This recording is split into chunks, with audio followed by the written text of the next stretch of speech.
Hi friends, మనలో చాలామందికి term insurance ఉంది. కొంతమంది ఆల్రెడీ తీసుకున్న వాళ్ళు ఉన్నారు, కొంతమంది తీసుకోవాల్సిన వాళ్ళు కూడా ఉన్నారు. మీరందరూ ఈ వీడియో కంపల్సరీ పూర్తిగా చూడండి. ఈ వీడియోలో నేను మీకు ఎటువంటి టైప్ ఆఫ్ టర్మ్ ఇన్సూరెన్స్ తీసుకోవాలి, ఏది బెటరు, దాన్ని ఎలా ప్లాన్ చేసుకోవాలి. టర్మ్ ఇన్సూరెన్స్ అన్నది కూడా ఫైనాన్షియల్ నాలెడ్జ్లో, ఫైనాన్షియల్ ప్లానింగ్లో చాలా ముఖ్యమైనది. చాలామంది టర్మ్ ఇన్సూరెన్స్ తీసుకుంటున్నారు. ఇందులో 3 రకాల టర్మ్ ఇన్సూరెన్సులు, 3 రకాల ఎగ్జాంపుల్స్తో నేను చెప్తాను. ఎలా ఉంటుంది టర్మ్ ఇన్సూరెన్స్ అంటే, మామూలుగా అందరు బేసిక్ టర్మ్ ఇన్సూరెన్స్ ఎంత పడుతుంది, 30 ఇయర్స్ పర్సన్స్ మామూలుగా తీసుకుంటూ ఉంటారు. ఫ్యామిలీ, మ్యారేజ్ పీపుల్స్ వీళ్ళు ఎక్కువ థింక్ చేస్తారు. మ్యారేజ్ కాని వాళ్ళు ఎక్కువ థింక్ చేయరు. అది తర్వాత చూసుకుందాంలే అనుకొని వాళ్ళు ప్రీమియం పెరిగేదాకా వాళ్ళు అలానే వదిలేస్తారు. రీసెంట్గా గవర్నమెంట్ కూడా 18% GSTని రిమూవ్ చేసి ప్రీమియంలు చాలా తగ్గిపోయాయి. ఇప్పుడు బేసిక్గా 12,000, 10,000 నుంచి సంవత్సరానికి ప్రీమియం తోటి ₹1,00,00,000 వరకు టర్మ్ ఇన్సూరెన్స్ తీసుకోవచ్చు.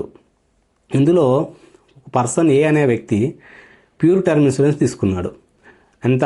సంవత్సరానికి 12,000 చొప్పున 30 సంవత్సరాలకి కాలానికి తీసుకున్నాడు. అంటే ఆయన ప్రస్తుత వయసు 30 సంవత్సరాలు, అంటే 60 ఇయర్స్ వరకు జాబ్ చేస్తాడు. 60 తర్వాత రిటైర్మెంట్ కాబట్టి 60 వరకు 30 ఇయర్స్కి ఈ లైఫ్ ప్రొటెక్షన్ కోసం టర్మ్ ఇన్సూరెన్స్ తీసుకున్నాడు. ఎంత పడింది? సంవత్సరానికి 12,000 చొప్పున 30 సంవత్సరాలు గడితే అతనికి 3,60,000తో టర్మ్ ఇన్సూరెన్స్ అమౌంట్ అయిపోతుంది. ఇంకో పర్సన్ బి అనే వ్యక్తి, అతను ఏం చేశాడు?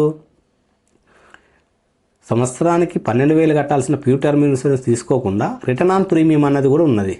అంటే నా డబ్బులు నాకే వస్తాయి, నాకేం కాకపోతే, బేసిక్గా నాకేం కాదు అనుకునే వ్యక్తి ఏం చేసిండు? సంవత్సరానికి 12,000 కట్టాల్సిన ప్రీమియం కాస్త 24,000 ప్రీమియం సెలెక్ట్ చేసుకుండు. అంటే రిటర్న్ ఆన్ ప్రీమియం రావాలంటే ఆటోమేటిక్గా ప్రీమియం పెరుగుతుంది. ఇది మీరు ఎక్కడ చూసినా తెలుస్తూ ఉంటుంది. సో ఇతను ఎంత పే చేశాడు? 30 ఇయర్స్ పీరియడ్కి 7,20,000 పే చేశాడు. లాస్ట్కి 30 ఇయర్స్ తర్వాత ఏమైంది? ఇతను 7,20,000 రిటర్న్ ఇచ్చేశారు. ఫస్ట్ వ్యక్తి ఏమో 3,60,000 కట్టిని వదిలేసుకుండు. సెకండ్ వ్యక్తి ఏమో 7,20,000 రిటర్న్ తీసుకుని 30 సంవత్సరాల తర్వాత చాలా హ్యాపీగా ఫీల్ అయ్యాడు. ఇంకో పర్సన్ సి ఎవరు అంటే నా క్లయింట్. అతనికి నేను ఎలా చెప్తాను?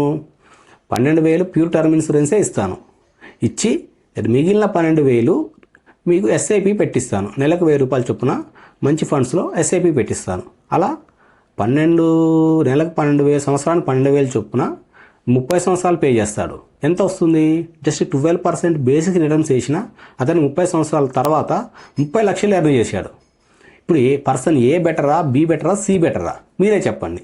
ఇలాంటి మరిన్ని ఫైనాన్షియల్ నాలెడ్జ్ వీడియోస్ కోసం నా ఛానల్ ఇప్పుడే సబ్స్క్రైబ్ చేయండి. Thank you for watching.